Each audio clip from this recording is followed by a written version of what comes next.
সত্যি কথা বলতে স্বীকার করবো আজকে সবার সামনে,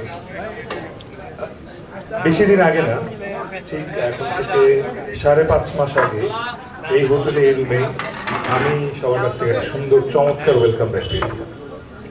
এবং ওই দিন আসলে আমি এখানে দাঁড়িয়ে আমার মনে একটা ছোট্ট আফসোস সৃষ্টি হয়েছিল, যেটা হচ্ছে গিয়ে যদি আরিফিনও থাকতো আমার সঙ্গে। এবং সেটা আসলে ওই ছোট্ট ইচ্ছাটা বা সেই যে আমার যে আকাঙ্ক্ষা ছিল, সেটা আসলে স্লোলি আমার মনে একটা বড় বাসা বেঁধেছিল। এবং যখন শুটিং করছিলাম আস্তে আস্তে আমি ভাইকে বলছিলাম যে উনি থাকলে এই সিনগুলো এভাবে করতে পারতাম, ফুল ফ্যামিলি হলে এভাবে করতে পারতাম। আমি ব্যক্তিগতভাবে তৌসিফ মাহবুব ফ্যামিলি ম্যান, ফ্যামিলি গাই।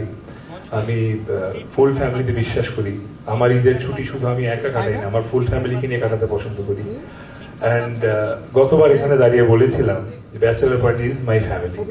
সো ফ্যামিলি একজন মেম্বার মিসিং, এটা আমার কাছেও খারাপ লাগছিল। So I am really happy.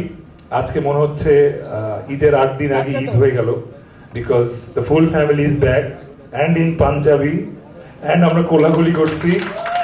So Eid Mubarak to all and welcome back Arifin, welcome. একসঙ্গে চোখ লাল হবে ইনশাল্লাহ।